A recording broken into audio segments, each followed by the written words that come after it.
Oi, meninos e meninas. Estamos aqui novamente. Nossa aula de hoje vai ser falando sobre o reino Monera. Então, o reino Monera, ele é um reino que fala sobre as bactérias, as arqueobactérias e as cianobactérias. Eu sei que vocês estão presenciando aí, falando muito sobre os vírus, né? O Covid-19.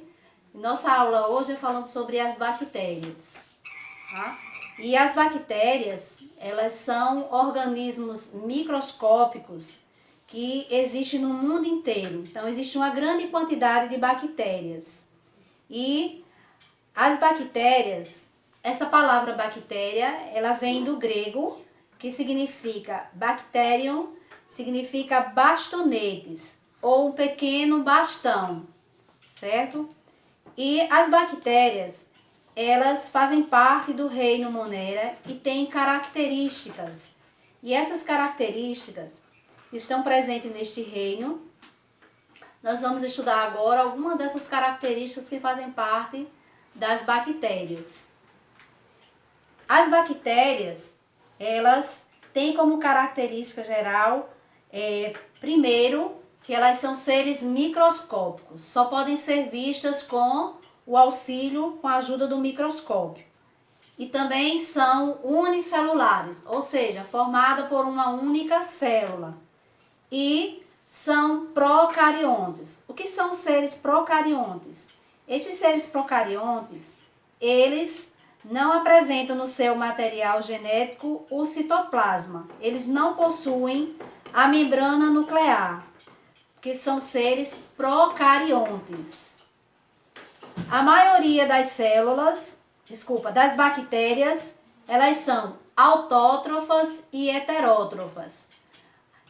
No caso, aí autótrofos e heterótrofos é a nutrição das bactérias. Elas são autótrofas, produzem seu próprio alimento, e heterótrofas, elas se alimentam de outros seres, elas não produzem seu próprio alimento.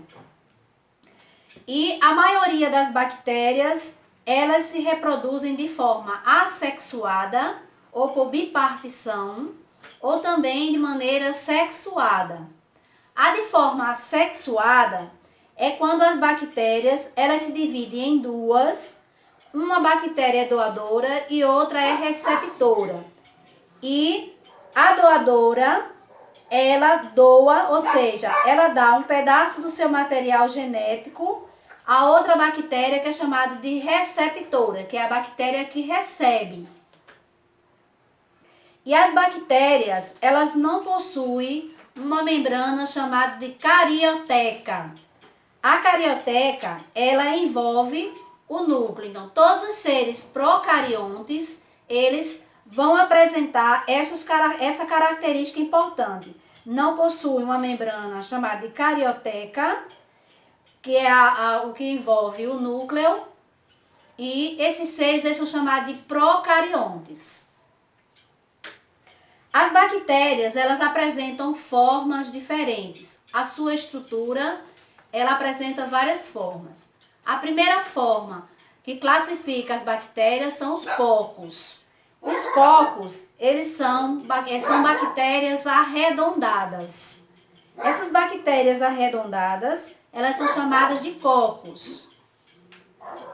Os bacilos são bactérias que têm a forma de bastões. Tá? E nós temos aqui, uma bactéria, um exemplo de uma célula bacteriana que tem a forma de um bastão, tá? Com suas partes e funções. Então, esse é um exemplo de uma célula bacteriana. Então, toda bactéria tem essa forma aqui, de bastão. Outra forma das bactérias são os bacilos. E também os espirilos, que é a forma a forma espiraladas. E os vibriões. Os vibriões têm a forma de vírgula. Então, todas as bactérias apresentam essas formas diferentes E de acordo com essas formas, elas podem ser classificadas como cocos, que é a forma arredondada, bacilos, que tem a forma de bastão, espirilos, que são formas espiriladas, seguidas com flagelos, vibriões na forma de vírgulas e as streptococos e estafilococos. São outras formas de bactérias. Então, as bactérias que fazem parte do reino Monera, também elas vivem isoladas. Ou, quando elas vivem isoladamente, elas formam colônias. Essas colônias, elas recebem esse nome em diferentes denominações. Tá? Então, quando elas vivem isoladas, elas recebem o nome de colônias. Nós temos também, fazendo parte do reino Monera, as cianobactérias, que são bactérias que fazem parte do filo bastante conhecido, que é o filo de bactérias. E que também tem como principal característica a realização da fotossíntese. Então, todas as bactérias, as cianobactérias, elas têm a função de realizar a fotossíntese. E essa fotossíntese, ela usa para sua nutrição.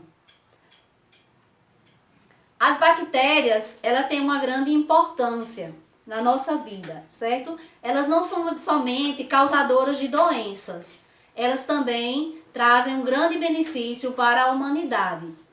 Primeiro, elas são fixadoras de nitrogênio, ou seja, essas bactérias, elas decompõem as proteínas de animais e vegetais mortos.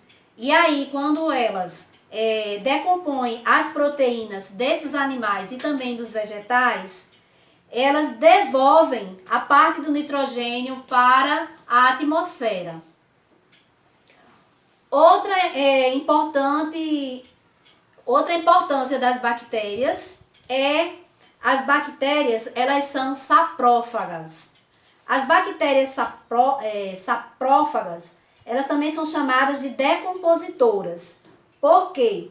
Elas decompõem tanto os animais como os vegetais mortos, produzindo os resíduos, e esses resíduos são os sais minerais que são importantes para as plantas. Então, são chamadas de bactérias saprófagas ou decompositoras. Elas decompõem tanto os animais como os vegetais mortos. Com essa decomposição, elas transformam-se em resíduos. Esses resíduos são chamados de sais minerais. E esses sais minerais, eles são importantes para todas as plantas, todos os vegetais. Outra importância das bactérias é que elas são fermentadoras. Elas são utilizadas na fabricação de alguns alimentos que nós usamos no nosso dia a dia, como a coalhada, o iogurte, o queijo, vinhos e vinagres. Aquele sabor ácido e azedo do iogurte, da coalhada, é um processo de fermentação que é usado pelas bactérias. Nós temos o Yakult. O Yakult, ele é um iogurte que tem grande quantidade de lactobacilos. Então, são bactérias vivas que fazem bem ao nosso organismo. Não são bactérias que provocam doenças. Temos também uma outra importância das bactérias que, apesar de elas serem chamadas de parasitas, porque essas bactérias parasitas, elas se alojam no corpo, causando doenças, tá? São bactérias causadoras de doenças no ser humano. Essas doenças, nós conhecemos algumas, como por exemplo, a disenteria. A disenteria ela é causada por uma bactéria chamada de salmonela. A salmonela é encontrada no ovo, tá?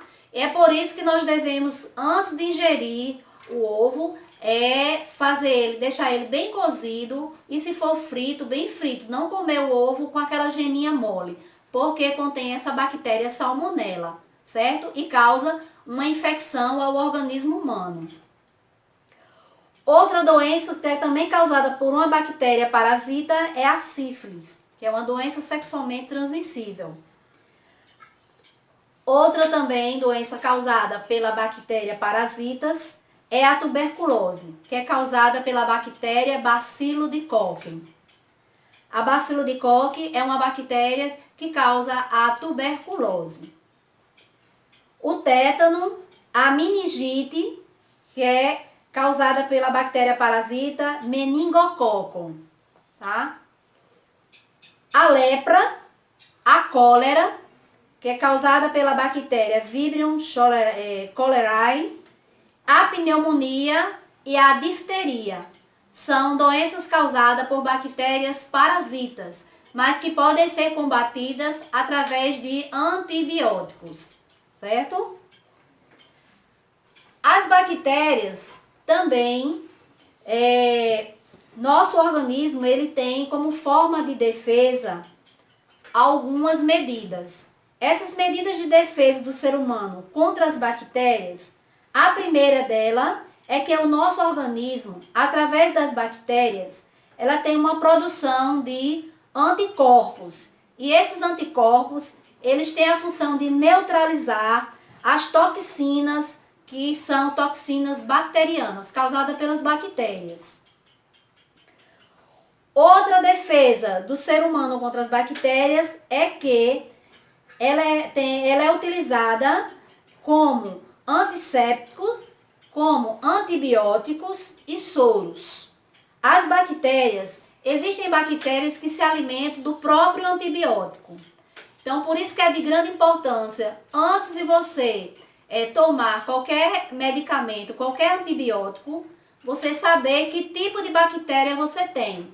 Se é uma Staphylococcus, se é uma bactéria, um bacilo, se é uma salmonela, para que você tome um antibiótico apropriado a combater essa bactéria. Porque existem bactérias no nosso organismo que se alimentam, né?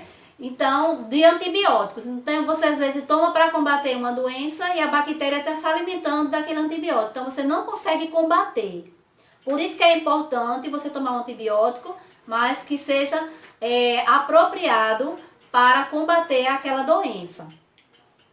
Então, os antibióticos e os soros, eles têm essa função de defesa no ser humano contra as bactérias.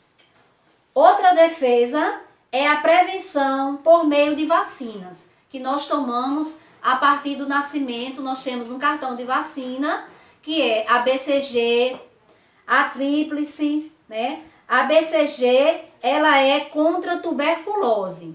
E a tríplice é contra coqueluche, difteria e tétano. Ela combate essas três bactérias, certo? A bactéria que causa o coqueluche, a difteria e a tétano. Por isso que ela é chamada de tríplice.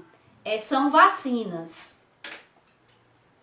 E agora nós vamos falar um pouquinho sobre as árqueas, que são outras bactérias que fazem parte do reino Monera.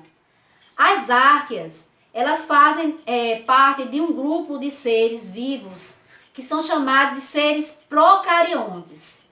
As árqueas, elas foram descobertas pelos biólogos Carl Vonsen e George Fox no ano de 1977. Então, inicialmente, essas bactérias, elas eram vistas como um tipo primitivo de bactéria. Aí por isso que elas foram chamadas de arqueobactérias. Arqueobactérias, do grego, arqueo quer dizer antigo, tá? E aí, posteriormente, com o tempo, foi se descobrindo que elas eram usadas... Posteriormente, ela foi descobrindo que elas eram diferentes formas de bactérias. E aí, elas foram chamadas apenas por árqueas. Então, apesar desse nome de árqueas, elas não são as mais antigas do que as bactérias, do que se parecem. Então, as bactérias, elas parecem mais próximas dos eucariontes do que a dos procariontes, que são células encontradas nas bactérias.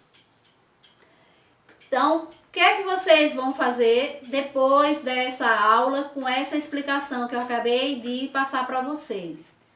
A atividade com relação a esta aula, vocês vão fazer no livro de vocês, tá?